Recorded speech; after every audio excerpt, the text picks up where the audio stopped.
Minutes to the top of the hour. Neon Adejo rather, with Izzy Ibube. Grace found me. Live rendition for you to start off your December as well. Thanking our Lord Almighty for the gift of life as always. It's one thing that I love to remember everybody about whenever it is that we're here on the 3FM Sunrise. It's always a pleasure actually to come to the realization that grace has found you and you're a part of the living. And so let's get into our newspapers as we munch on those few words from the words of the song, and starting off with the Custodian newspaper this morning. Quite a number of stories here, but the big banner one says minority backs Afenyo marking, demands withdrawal of privileges committee referral. That's for an interesting read and an interesting development, which I'm sure I'll get thoughts from the guys on pretty shortly as well. Also here, First Bank pledges to support government. President John Mahama and First Bank CEO Olusegun Alebiosi, who is in the middle. You grab a copy of the paper, you see who is in the middle. Akufo-Addo eulogizes trailblazer Nana Konadu. We know that the state funeral was on Friday last week. WAEC releases 2025 WASSCE result, cancels result of 653 candidates. That as well on the front page of the Custodian newspaper. The Finder, I have the Finder here as well. They lead with GSE slips, that's the Ghana Stock Exchange, slips as trading moderates after midweek rally. Also here, Mona Captain at 50, a golden tribute to a Ghanaian golf icon. And Carbon Program empowers youth with $1,000 innovation grant and $10,000 scale-up capital. And Ghana losing over $600 million annually. $600 million on annually imported sugary juice. That as well here. I'll take you to the Daily Graphic this morning, and huge story here. Remove SP, EC chair, 2 deputies, 10 petitioners appeal to president. That's very interesting.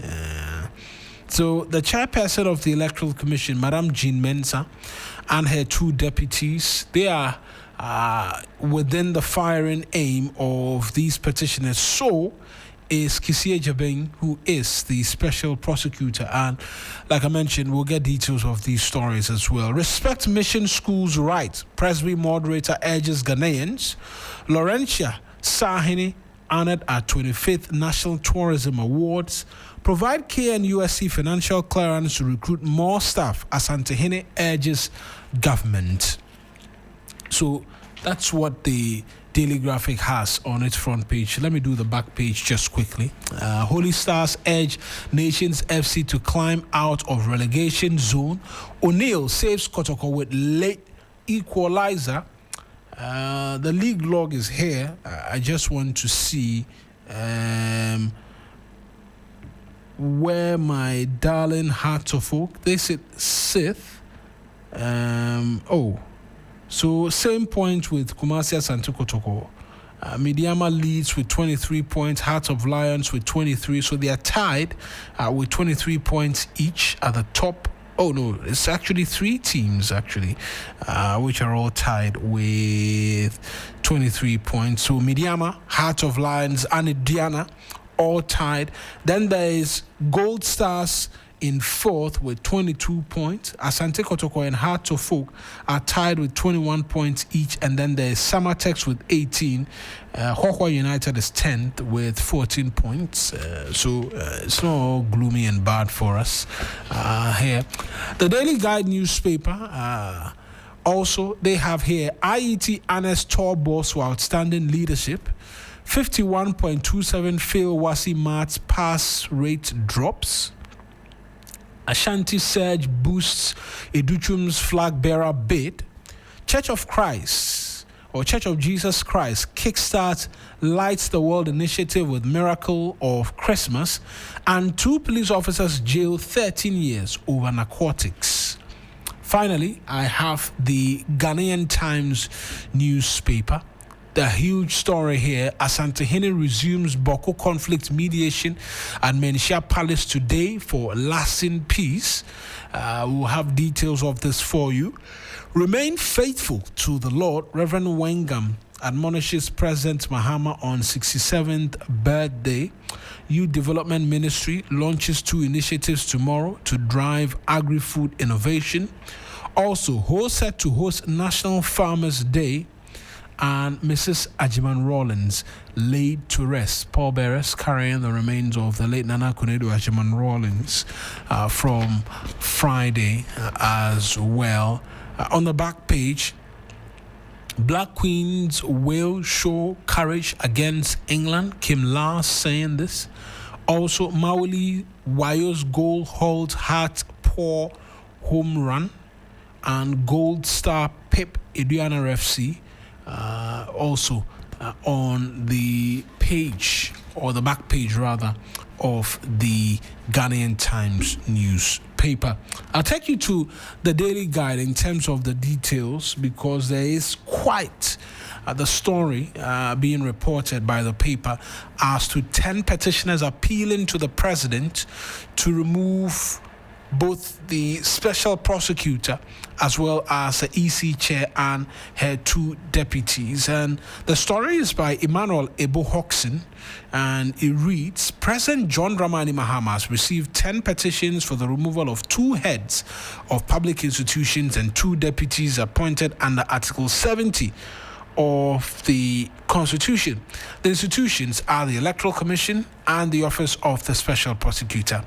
7 petitions were filed against, the story continues on page 3, against the chairperson of the Electoral Commission, Jean Mentor, and the 2 deputies, Dr. Bosman Eric Asare, who is in charge of corporate affairs, and Samuel Tete, in charge of operations. 3 other petitions are against the removal of the SP Chisi Ejabain. Checks by the Daily Graphic indicates that the various petitions have been forwarded to the Chief Justice, Justice Paul Bafo Boni. Article 72 of the Constitution states that the President shall, acting on the advice of the Council of State, appoints the chairman, deputy chairman, and other members of the Electoral Commission. The chairperson of the EC and the deputies have the same conditions of service as those of justices of the Superior Court, the Supreme Court, the Court of Appeal, and the High Court, and so are their removal processes. While the chair of the EC has the same terms and conditions of service as the Justice of the Court of Appeal, the 2 deputies have the same terms and conditions of service as are applicable to a Justice of the High Court. And I'll seek to extend the details, because this is very interesting, the development. According to Article 146 of the 1992 Constitution, a Justice of the Superior Court or Chair of the Regional Tribunal shall not be removed from office except for stated misbehavior or incompetence, or on ground of inability to perform the functions of his office arising from infirmity of body or mind. The second clause provides that a Justice of the Superior Court of Judicature may only be removed in accordance with the procedure specified in Article 146(3). And so, as the President has received these petitions, they've been forwarded to the Chief Justice for the removal of the chair, and we await to see what will happen from there. On the Special Prosecutor, Section 15 of the Office of the Special Prosecutor Act 2017, Act 959, deals with the removal of the SP with timeline similar to that of the EC.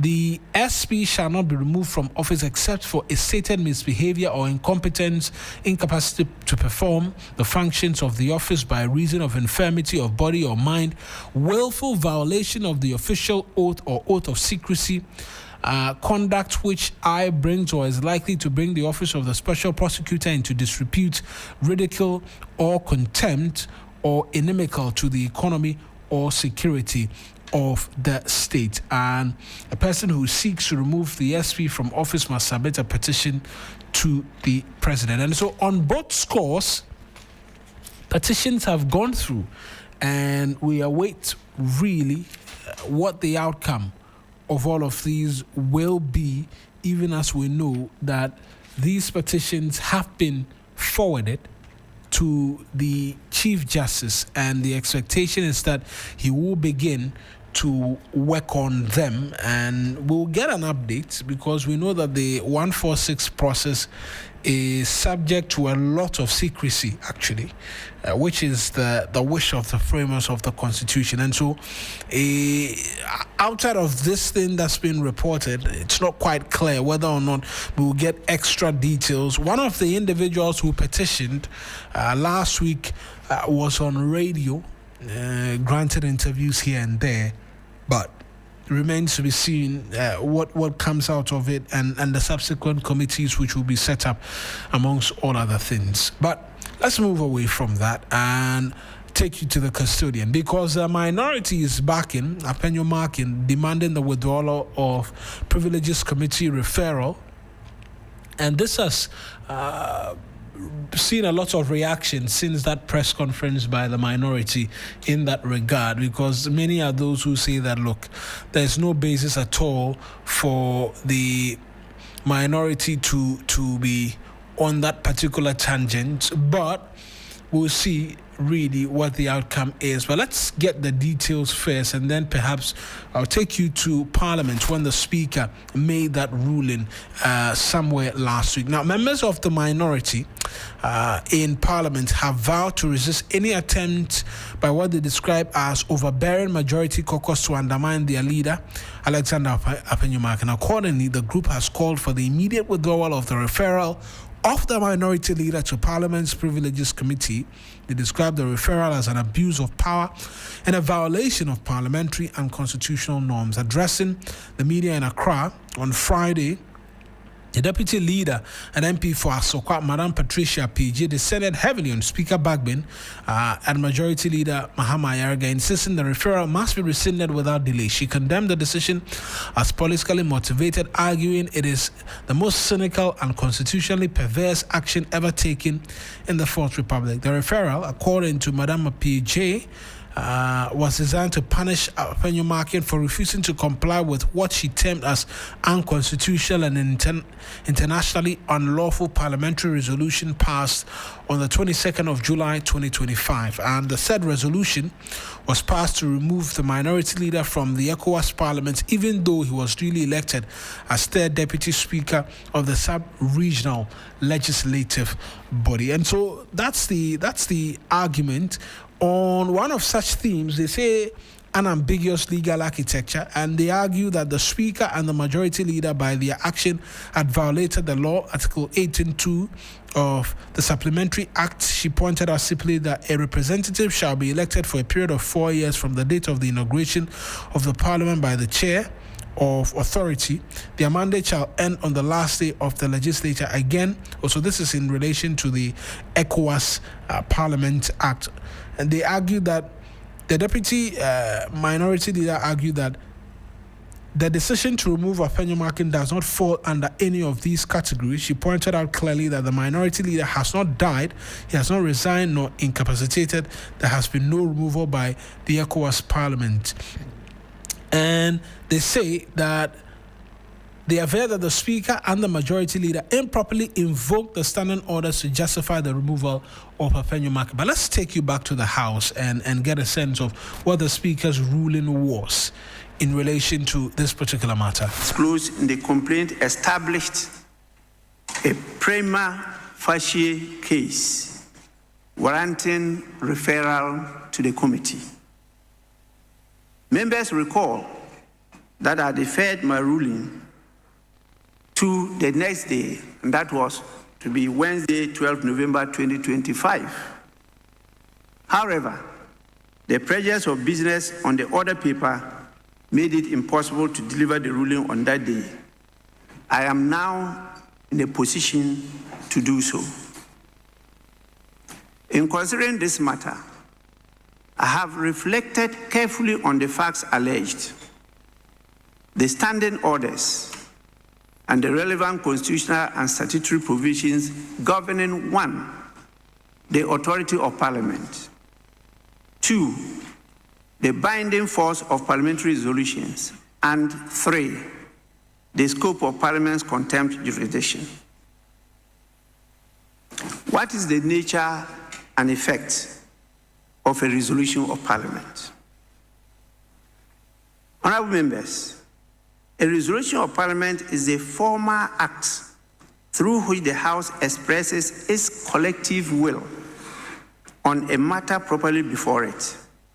Once adopted, a resolution becomes a binding decision of the House until it is rescinded, suspended, or varied in accordance with the standing orders of the House. A resolution, therefore, has continuing effect, and the Speaker, as the presiding authority, is bound to give effect to it. While the Speaker may clarify the scope or meaning of a resolution, he cannot amend, modify, or disregard it unilaterally. Honourable members, this principle reflects the doctrine of collective responsibility. When Parliament speaks through a resolution, that decision binds all members, irrespective of political affiliation, leadership status, or personal opinion.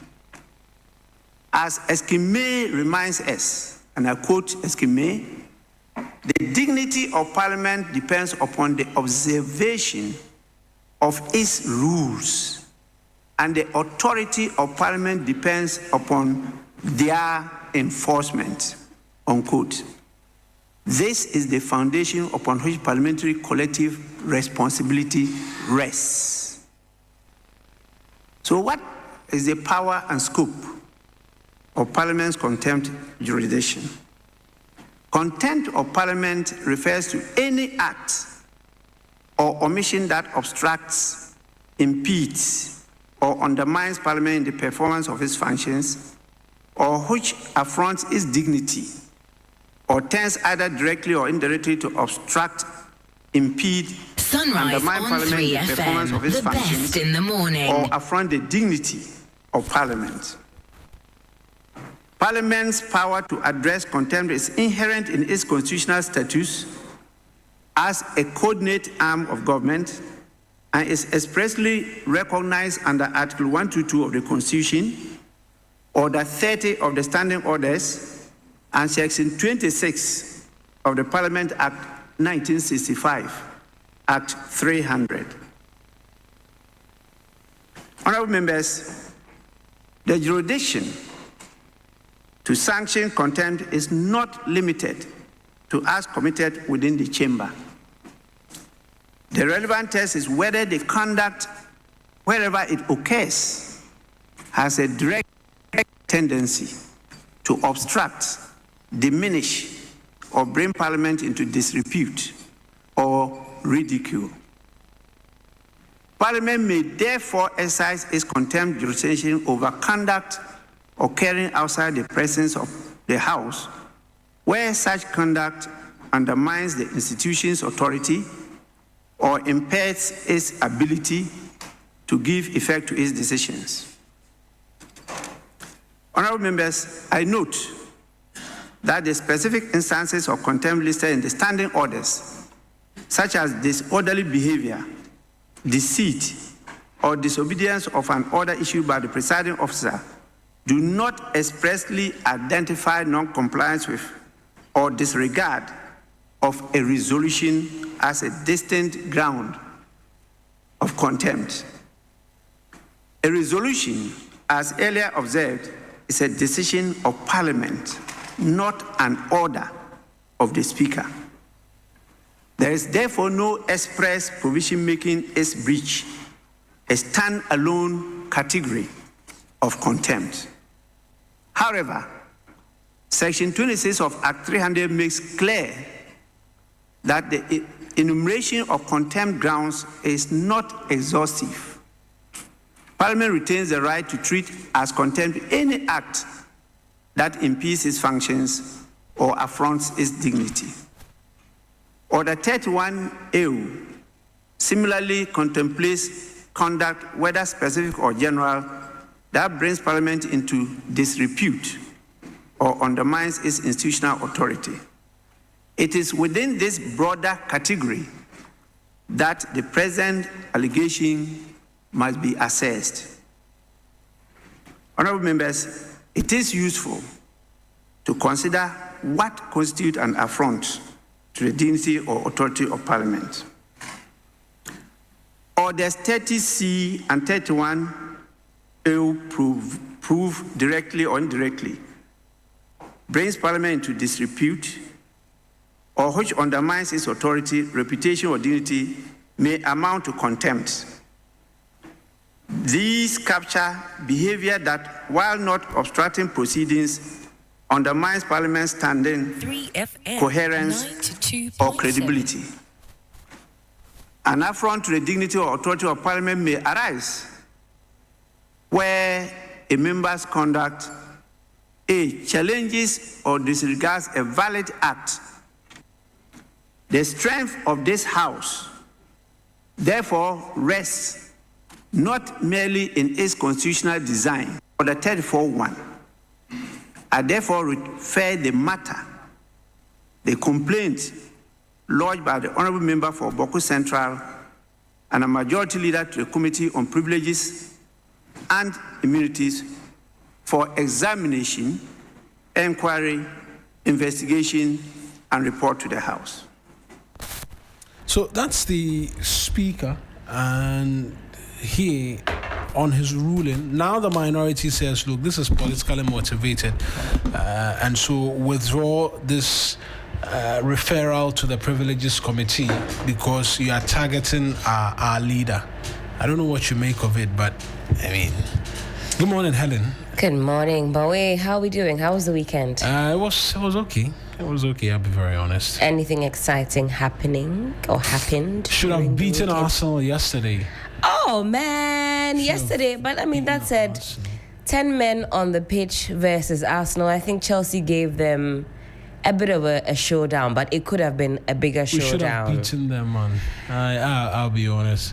I haven't watched us play in a while because half the time my head is buried in some work or something. Right. But yesterday I decided that, look, I was going to pack everything aside and I was going to go watch the game. And I did. And I know you were on the edge of your seats the whole time. I am. It was one of those games. I watched my football being on the edge of my seat. But we should have beaten them. Even with 10 men. Even with that, I mean, well. Once you go down by one man against Arsenal, it's not so easy. I think Chelsea really put up a formidable fight. It was a good fight. Yeah. But I would say, if there's one team I want to really beat and beat badly, it's Arsenal.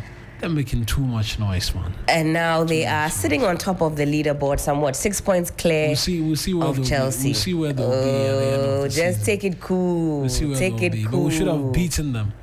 Take it cool. When the sports team come, they'll be able to dissect all of the weekend's scores. And my Palace fans in the house, well, we were beaten by... You're a Crystal Palace fan? Yes. That's my team. Very interesting. I know. Oh, don't be interested because they're not an interesting team. But I mean, Palace has been on the app for... I mean, listen, they're the kind of team that you know what you're going to get. Yeah, At the end they of don't the really season, win trophies, but last season we got our first one. So I actually I've actually been to see a few Palace games in the flesh because they're close to where I used to reside in Sellers Park. So... actually, in October, I went and watched a game. It was I don't know what tournament. Right? No, that game I watched, we didn't. In fact, I've never gone to Sellers Park and we've won before. So maybe I'm the bad luck. I need to stop attending Palace games. Europa Conference League. Yes. So there's a big, when you enter Sellers Park, all of green, lots of green. There's a big picture there congratulating us. But anyway, more on sports to come later on, of course, on the show. But back to Parliament. In fact, on Friday, we had a very fruitful discussion here, which you can play back on YouTube. And even before that discussion, when I opened up the phone lines, the general consensus amongst fellow Ghanaians is that the Privileges Committee in Ankasanka and all these investigative committees that are set up in Parliament, we don't see any power, we don't see anything. We heard about at the top of the year, the mics were tutued, the mics were scattered, and no response. I believe Honorable Bedra was the chair of that committee. The reports has been ready for laying forever, but nobody is willing to. I mean, so many issues that have. I can even go back to the 8th Parliament. We had the Kokonsa police probe. Taxpayers paid for that. The AC that they put on is from your pockets. Whatever ice water that was served there, maybe there might have been meat pie at the end of the meal. You paid for it. What came of it? Absolutely nothing. So, I mean, even from me, listening to everybody else's opinions, what really would have become of this? If you tell me that if I tell you, I think it would have ended up like some of the other instances and cases that are still on the shelf. You can't beat me, you can't catch me, you can't begrudge me of that opinion. And so this is for me, I don't know. It just feels like the usual banter. The concern from the minority suggests that there could be a legitimate reason to find him in contempt of Parliament.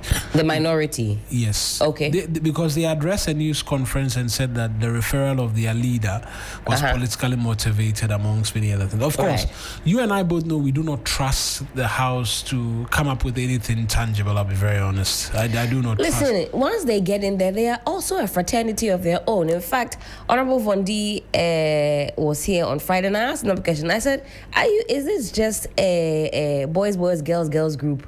When you guys get into trouble, you cover my back, I cover yours. And I think that he was struggling to answer. And I asked him, is it a struggle to answer this question? Because maybe what I'm saying or what I'm asking or what Ghanaians perceive is the truth. So some of this ends up as banter. And I think honorable members of Parliament, of the 9th Parliament, the people are asking, do you really hold yourselves accountable, or are you playing and joking with us? Exactly. But what I think makes this a little different is that this was a resolution of the House, right? Okay. So it's more like an official, something like it's a big deal. Okay. And for him to have gone and shoved the resolution, like thrown it away and decided to do what it is that he wanted, makes it look like it might be a big deal, but hey, this is Parliament, like we're saying. Not too much to expect in terms of what will come out of this. I'll be very, very honest. Well, seeing is definitely believing, so we'll see what happens as it unfolds. I think there could be some legitimacy to your thought process, especially because this has to do with ECOWAS. So we've kind of gone beyond our own borders. Sometimes what happens at home actually can be a bit different, but when we take it outside of our own boundaries, I suppose it's a whole different kettle of fish. I know you've run through the headlines on the various newspapers. Something caught your eye? I'm looking at these WASSCE results. 51.27% fail WASSCE maths. Pass rate drops. What is going on with the math? We don't enjoy it. We're not understanding it. I, for one, I didn't enjoy it, but I think I perceived it to be this scary monster. Maybe it's the approach to which we teach the math. The math teachers are always scary. Math teachers, French teachers. Which other subjects have the scariest teachers? Yeah, I think you mentioned it. Math and French. Yeah. Hey, monsieur, calm down for us. But a quick one there. It's captured on page 6 of the Daily Guide. Let's see what's going on with our math ability. Now, the West African Examinations Council, WAEC, provisional results for the 2025 West African Senior School Certificate Examination, WASSCE, for school candidates have revealed a troubling decline in performance compared to previous years. In core mathematics, only 48.73% achieved grades A1 to C6. The distribution further shows that 11.6% scored D7, 12.15% obtained E8, and 26.77% had F9. Oh, we're not seeing the math stop. Yeah. Oh. It's very challenging. 1 in 4 students will get F9 in maths. Well, this marks a decline from the 66.86% pass rate recorded in 2024, 62.23% in 2023, and some 61.39% in 2022, and represents the poorest performance in the 4-year data provided by WASSCE. Well, we can only do better when furnished with this information. Why don't the students enjoy It's the worst math? result in 7 years, actually. So I see. It's a bit of a challenge. I see. One might be, is it the case that we are... Do you know what would be an interesting correlation? If we were to see a drop in exam malpractice or cheating, and that meant that because we're seeing a drop in that, we're also seeing a drop in some of these pass rates. If that is the case, then I'm not too bothered, because it means that now we have a true picture of what the students really understand without any kind of malpractice or any kind of cheating. But if that remains the same and the cheating is the same and the results are now going down, we have a bigger... There's a huge problem in terms of being able to decode what it is that we've seen play out in this year's WASSCE results. But it will be very important that, let's listen to John Kapi, because he says the chief examiners are yet to come through with their final report. And so let's listen to him, and then we will see the way forward as to how we can deal with this very poor results not seen in quite a while. We indicated that the statistics that we put out there is representative of the results that we have released so far. So it is not the entire candidates of, or the entire cohort, as it were, that side examination that have their results released. We have a number of them withheld. Well, as we speak, the chief examiners are putting together their reports, and then we will study them, and then we'll pass them on to the teachers who are teaching the candidates in the classroom. So for now, it will be difficult for us to explain specifically the reason for the poor performance. But when the chief examiner's report is ready, that would indicate to us where the children's weaknesses are. So that's John Kapi saying that we will get a proper understanding as to what's happened a lot later from him, but most definitely a cause of concern. This WASSCE results that we've seen. But Helen, you have a bit more details. Sextus, good morning to you as well. I was just flabbergasted. 1 out of 4 flabbergasted. In fact, her flabber is gasted. FLAGGERBASTED, flabbergasted. You did Your microphone is nowhere near you. The other side of the bed did you wake up from? Sixtus Don Ulo, good morning. Good morning. Good morning. Good morning. Good morning. Good morning. I know you've been on the back end pulling some strings, getting together the heavyweights that make sunrise. Helen, good morning. Oh. Today is the 1st of December. 1st December, and your good morning. 1st December, and this is the energy you are bringing. Bro nyeba. It's beginning to look a lot like Chris. Oh, this is the day you met your wife. It was of all the things. Why not my firstborn? Oh, well, she facilitated that. So if today is the day you met her, even better. I think that's an even better day to celebrate. What happened today on the 1st of December, many moons ago? You were going to say something. All right. I've been duly noted. I was just going to end by saying that a quarter of students obtaining F9 in maths examinations. I hope we'll be hearing some more on how to rectify this. That is certainly not good. I mean, the Ghanaian Times also captures the story of the referral of Afenyo Mark into the Privileges and Immunities Committee. I'm sure it's something we'll be getting some more on. And this one, okay. This is also on the WASSCE release of 2025 WASSCE results. All right, some of the stories I think we've duly sunk our teeth into. We still have issues of religious tolerance front and center. It's captured on page 7. There is a feature here by Alhaji Mohammed Osman. He says, religious tolerance makes or breaks a peaceful society. I was listening with a lot of concern over the weekend to some of the commentary that we have on our various current affairs programs, and I think it was apt for us to dedicate some slots last week to this conversation, and I think we have to tread cautiously. That's what I'm going to say about that conversation. We have to tread cautiously how we proceed with this conversation, balancing out convention or character, as Sixus would call it, and balancing out the Constitution. And maybe the conversation ended with maybe the route to take in this instance might not be the courts necessarily. There are those who've argued that, look, this has to come out of court because there's the Peace Council, again, the Peace Council spoke about an existing MOU which they believe that should continue to serve its purpose in terms of allowing the people a place to just worship. It's not going to completely change what it is that pertains with the what's that? There's a word. The church sponsoring the school, they call it something. The mission school's purpose, right? And so there can be a middle ground. Not everything has to be litigated. But it's also an opportunity. The majority of the schools, there really is not a problem. Very key point. When you drill it down, it's a few of the schools that these issues are coming up, and we are sadly beginning to make it look like it's a widespread Christian Muslim fight in Christian schools across the country. I think that's a key point, Sixtu, is that actually this is not a majority issue at all.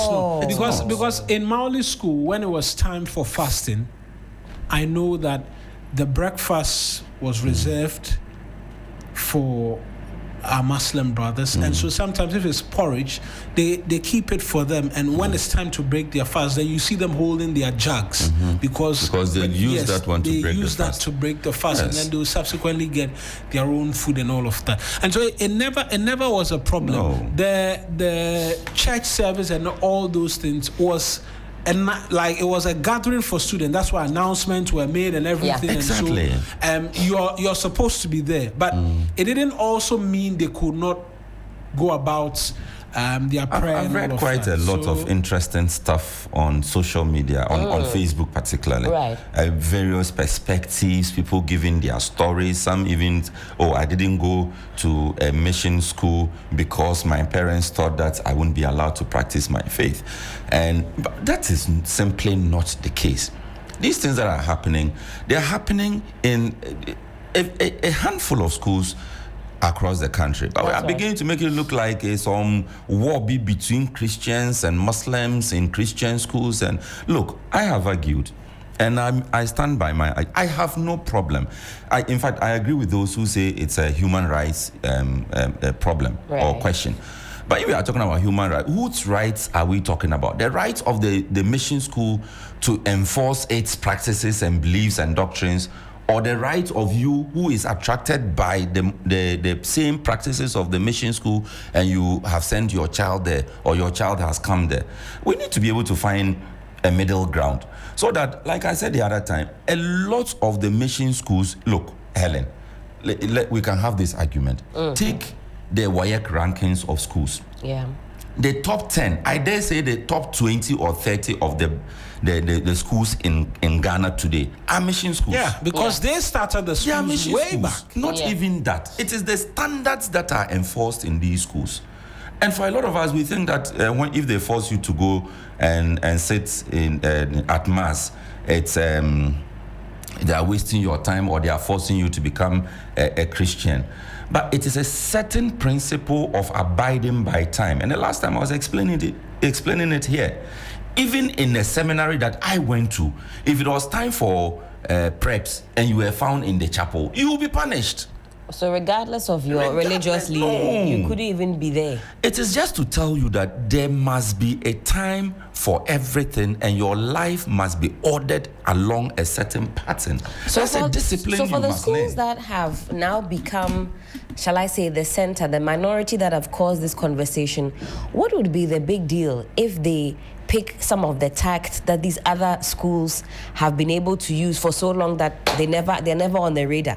Certain schools will never find themselves on the radar. I will condemn, and I disagree with any school that says that because you are a mission school, you will not allow Muslims in your school to pray.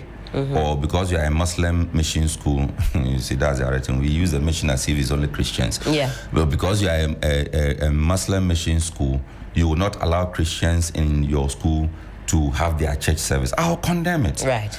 The person should be allowed to practice his faith or his belief, but it does not mean that your practice of your faith or your belief should also disrupt the activities of the school or the discipline of the school. And that one too, I'll disagree with anybody who argues along that because what? So you have to pray, and so everybody is in class, and you say that you are going to pray. For sure. No, the school has a certain... So my question is the same. For the schools that often find themselves at the center, what can they pick from those who have been able to have a successful marriage of different faiths and still kept that mission school integrity? The character, yes. What makes it so difficult that some schools never find themselves on the radar? Their standards are still high. They are never at the center, and others say lie.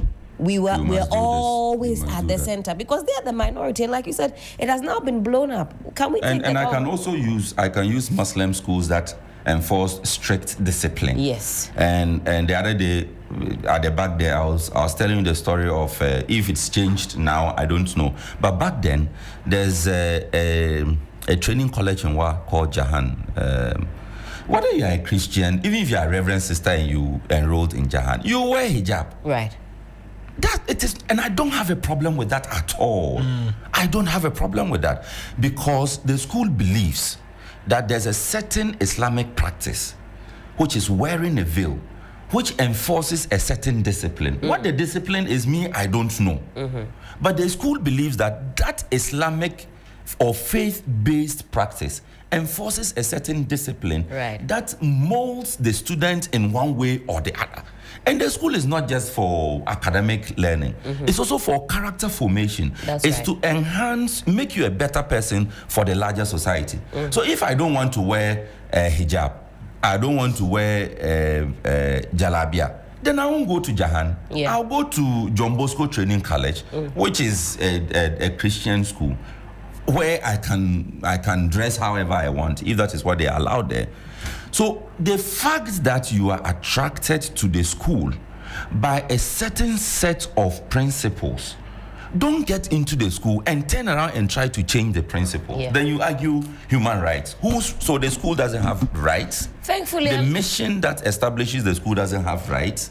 I think that we have to, I agree, we have to be able to balance it. We have to learn from the other schools that are managing the rights. Chart a middle path so that everybody is happy. There are those as well who say that, look, this possibly could be the time to have the courts determine this matter once and for all, because it comes up every now and then. And this one, dear, renowned lawyer Kwame Kufu says that, look, this particular matter, when it comes to empaneling, it should not be 5. It should be possibly 11 or 13 justices of the Supreme Court who sit on this matter. And they make a determination. This cannot help. A court cannot help us in this matter. You know. No, I'm just bringing the different perspectives. No, I know. And this has been a long-standing fight, and the missions themselves are fighting the state for a return of the full management of mission schools to the missions. And I know about this fight from the 2010s. When I started following my church activities and programs and the Catholic Education Unit, their events. And the man who is now the president of the Ghana Catholic Bishops Conference, he's always been at the forefront of this fight. That and I'm speaking specifically to the Catholic Church. Okay. The Catholic Church has been particular about the management of its schools because it wants to be able to enforce a certain discipline, mold students into what a lot of the schools have what they call Christian gentlemen. That's a term that they have used. They are not forcing you to become a Christian, but they are instilling a certain character in you that when you are in the society, then you are able to live with other members of the society. That argument is not to say that Christians live the best of life or they are the best examples in society. No, far from that. That's not the argument at all. But the argument is that it is that discipline that allows the student to be able to sit down, study his books, and pass the exam.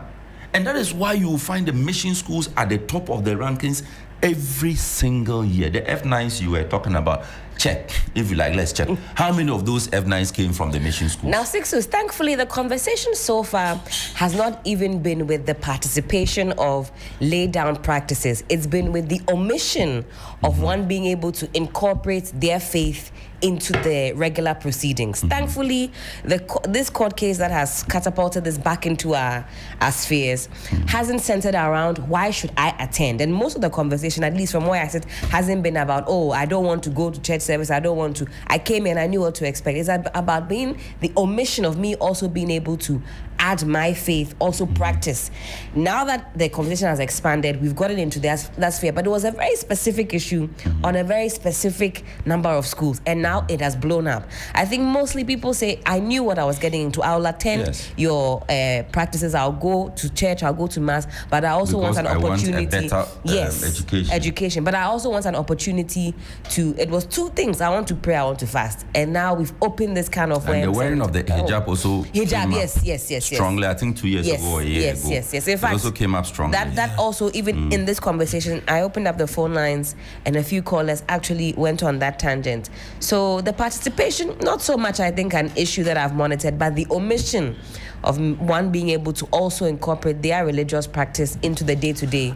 I have read on Facebook a number of people from other schools who also testify that they were able to to conduct their faith-based practices in addition to exactly those that are living the life that the schools dictate. And I think there's even one school that one person who said in the school they had an earmarked place for Muslims who wanted to pray. So the church knows you must attend. He said his school, they had one designated. You will attend. You will attend the church. But they give you some time. You have your designated area. And it didn't interfere with anything. So that's what I'm saying, that it is not, it's beginning to look as if it's some national fight between Muslims and Christians. I think we all can come to that. We all can come to that. And somebody even made the unfortunate statement that then we won't come to your school. But who is forcing you to go to whose school? When we get to that part, that's the part I get. Forcing you to go so to whose when school? I get, that's the part that for me starts to degenerate. Then don't come here. And I think, no, let's because not go see, there. Helen, the truth of the matter is that all the missions, whether Christian, Muslim, Hindu, African traditional religion. I was looking for. You have a right to practice that religion. They set up these institutions also to propagate their faith. It is part of the reason they also established. That's right. That they think that it is a way to evangelize. Right. And if you have not been part of the evangelism team of your church or your mosque, you won't understand that. That's true. It is not just to give academic education. It is also to expand. Not even just character building. Not just character building. Yeah. So if you turn around and tell the school that, okay, then don't do this, don't do that, I have the right not to do it, then don't come to the school. But we shouldn't get so that the conversation is nuanced. That much we're all very aware of, and I'm sure there'll be the opportunity to have a go at this again. But let's talk to you about Rosebank International University.